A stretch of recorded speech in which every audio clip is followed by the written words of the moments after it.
Hey y'all, welcome to another What's for Dinner. So to start off the week, I'm trying a new recipe for this cheese stuffed taco meatloaf. So of course you'll need some ground beef, although I am actually using some ground chuck here. I honestly don't know the difference, but it's a little over 2 pounds. I'm also going to be shredding up this block of sharp cheddar cheese, even though I won't be using it all for this recipe. You'll need 2 eggs, some slices of pepper jack cheese, a package of taco seasoning, as well as some lemon pepper, garlic and onion powder, cumin, taco sauce, and some crushed Doritos. As always, anytime I follow a recipe, you'll be able to find a link to it down below in my description box. That way you can get the exact measurements, and that's also my way of just giving credit to the original creator of the recipe. But I'm going to go ahead and get this assembled.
Popped that in my oven at 350 degrees for about 40 minutes, and then I pulled it out and drained off the grease. That's what was in that bowl. Although it wasn't all grease, some of that was like the taco sauce and a little bit of cheese. I had no way of separating it, but I could not stand the looks of that meat just floating in a puddle of liquid. So I had to do that, and then I just put on that remainder of taco sauce, followed by that shredded cheese, and I am just evenly distributing that. And then I'm going to put on some more crushed Doritos. If you noticed earlier, I also put some inside of the meatloaf mixture, but yeah, I'm just putting some more on top so that it can have, some crunch and just, look nicer. But I'm going to pop that back in for 30 minutes. And then with any meatloaf, you always want to let it rest for at least 10 minutes before you go to cut it. That way it just looks nicer and doesn't fall apart. And then all of that liquid in the bottom is mostly taco sauce, by the way. And then here is my plate. Y'all, this was so delicious. I highly recommend it. I had every intention of serving this with homemade Mexican rice and some refried beans, but it just didn't happen, and that is okay. But I did have some toppings on the side. I have a lime wedge, some shredded lettuce, some seasoned tomatoes, and some sour cream. So I just treated this like a good old taco. Next, I am making a brunch type dinner. So the first thing I did was get started on these shredded hash browns. If you watched my last What's for Dinner, I tried the refrigerated diced potatoes just like this for the first time, and we love them. I bought this bag at the same time as those. It was like a 2 for $5 deal at Kroger's, and I still just cannot believe that I had never purchased these before. They are the best time saver, and it just feels like I am always in a pinch for time anymore, always rushing to get things done. So yeah, I just highly recommend these if you have never bought them before, and plus they keep for a good amount of time in the refrigerator, so I just think they are a great staple to keep on hand. But anyways, I just threw those into a mixing bowl, drizzled them with some olive oil, and then I seasoned them generously with this Steak and Shake seasoning, and I'm just going to toss those around real quick, and then I'm going to dump those out into my greased air fryer basket. I'm going to spread those out into an even layer, that way they can just cook up evenly. And I'm going to cook these at 400 degrees for about 15 minutes. Just keep an eye on it. You know, all air fryers might cook a little different. But here is what they looked like when they were done. They're not the prettiest thing ever, but they turned out great. They were nice and crispy and just so delicious. While those hash browns were cooking, I also had some bacon going in the oven. I have mentioned many times this is my favorite method to cooking bacon. I actually bought this pan just for this purpose, and this was my first time trying it out. And it took a whole lot longer to cook up that bacon to our liking compared to normal. I guess where it wasn't like cooking in the bacon grease, so I probably wouldn't use it again for this purpose, but I'll definitely use it for other things like breaded chicken, for example. But anyways, I'm going to be using that bacon to make some like fancy grilled cheeses. So y'all already know, if you've been watching me the last little bit, I've been bragging on this garlic parmesan butter. So that's what I'm adding to the pan first. I always cook my grilled cheeses and like quesadillas and butter. I know some people do it different. So I'm just going to, of course, lay down my bread, a slice of pepper jack cheese, and I'm using 2 pieces of bacon that I just tear in half. That way it can fit the sandwich better, but feel free to pile on the bacon if you want more meat on it. I'm also going to add down a slice of American cheese, and then of course the second piece of bread. And after that, toast it for a few minutes. I always like to add a little bit more butter. That way the other side can get just as buttery and toasty. And just look at this golden perfection. To me, there is nothing better than a good grilled cheese, and it's one of those things that I do not have often. I don't know why. It's like, I guess I kind of forget about it. When you add that fancy flavored butter, 2 different types of cheeses, and some bacon, it just takes it to the whole next level. So good. And I just have a couple slices of tomatoes that have been seasoned with some lemon pepper, so it's kind of like a deconstructed BLT without the lettuce, and then just adding some cheese. I also have some grapes on the side, and then of course I have to have some ketchup drizzled on my hash browns always. But this was such a quick meal to throw together, and we loved it. One thing I have always wanted to make is a beer can chicken. So I found this whole chicken at Kroger's a little while back on sale. So I just had that thawing in my fridge for a couple of days. And then I found this beer can chicken seasoning packet at Walmart. I thought it was so nicely packaged, like little stuff like that excites me. But I just followed the directions on this package. I did exactly what it said. And y'all don't always see the behind the scenes and the struggles.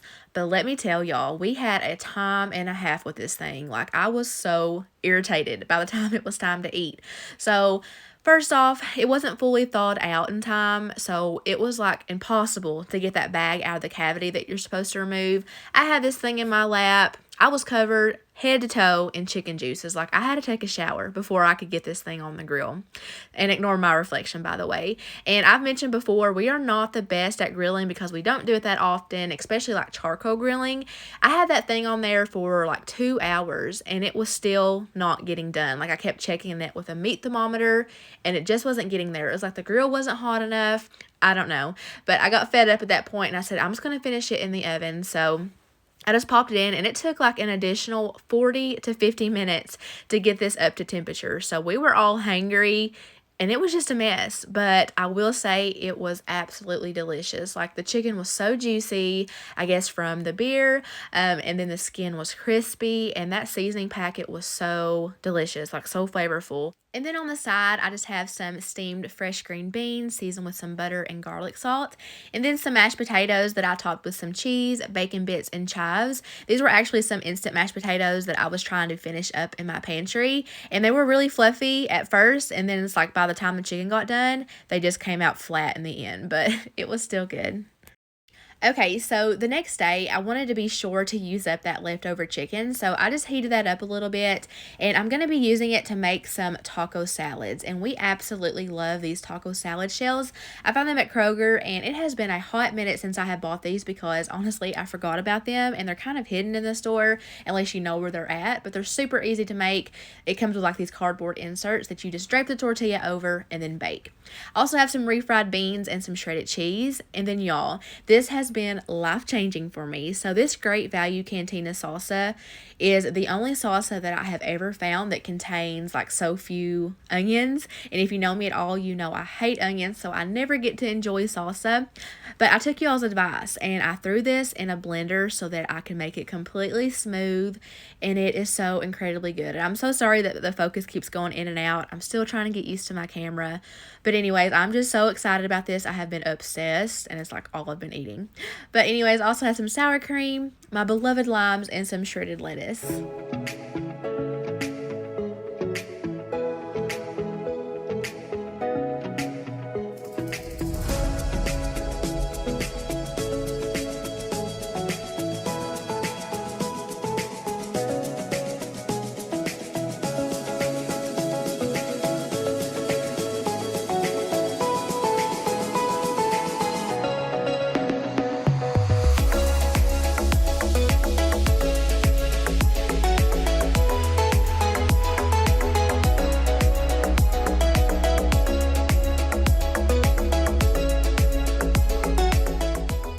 These were so dang good. Like, another one of those meals that is just really quick to get on the table, and those are my favorite kind of nights. It just makes the whole day go smoother, it seems like. And I feel like with these taco shells, you can just take any leftovers that you have, just whatever you have in the fridge that needs to be used, throw it in here, and call it a taco salad. Okay, so I saved the best for last. This was hands down my favorite meal of the week, and also our meatless meal of the week. It's this homemade vodka sauce, something I've been wanting to make, but I had just been nervous about it because I was afraid that it would taste like vodka. Definitely don't want that. I asked over on Instagram, and so many of you guys made me feel a lot better about it, and I'm so glad because this is definitely a new favorite. So I started off by heating up some butter and some olive oil, and once that got melted down, I added in some minced garlic and just let that saute for a little bit. And I know that a true authentic vodka sauce calls for like a whole lot of diced onions, but I'm obviously not going to be doing that. And that is just one of the main reasons I love home cooking, because I can do whatever I want, and this is something that I couldn't order at a restaurant for that reason. So I'm going to be making this all the time. So I just added in some crushed red pepper flakes and some onion powder for some extra flavor. And I really liked that I added in the crushed red pepper at this stage versus towards the end. I feel like it did a lot for the flavor, and I'm going to start doing that more often. I also threw in some tomato paste, as you guys seen, and I'm going to make sure to really cook that down for a few minutes to really help develop the flavors. So while that was going on, I went ahead and got started on my pasta. So I am going to throw in this whole box of penne noodles into my boiling salted water. I'm only going to be using half of the noodles for the vodka sauce, though, for Josh and I, and then the other half is going to get some regular spaghetti sauce for my kiddos, because I just know how they are, and they would not try this vodka sauce. They said that it looked funny. So there's that. But at this point, I added in my vodka. I did end up adding in like half the amount that the recipe called for, because I was just trying to be really cautious and make sure that it didn't taste like alcohol, because I've just had some bad experiences in the past. But then I added in my heavy whipping cream. I added in about 3/4 of a cup, or you could go on up to a full cup. Wouldn't make that much of a difference. And I am just going to whisk that until the sauce is completely smooth. And it took no time to get it to that point. And then once it's at this color, I turned off the heat, and then I am going to add in my seasonings, which all I am going to add at this point is just some good old salt and pepper. And that is basically it for the sauce. Like, that was really easy. And now I can just add in my cooked and drained pasta that was cooked perfectly to al dente. And I'm also going to add in some freshly shredded Parmesan cheese. I also reserved some of that pasta water, so I added in a small amount of that just to kind of thin out the sauce a little bit. And this was perfect. I can't even put into words how good this was, and just how quick and easy it was. Like I said, I'm going to be making this all the time. It's like all I'm craving now. It tasted like I spent hours on this sauce. So yeah, if you can't tell, I'm super impressed. And if you take away anything from watching this video, it is to make your own vodka sauce. You will not regret it. And it is not difficult at all. And I just served it with some simple garlic bread on the side. But that is going to end this video. I really hope that you enjoyed it and it inspired you to get in the kitchen and get cooking. And as always, I just want to say thank you so much for watching this video. I really appreciate each and every one of you, and I hope you all have an amazing week. I'll see you in my next one. Bye, guys.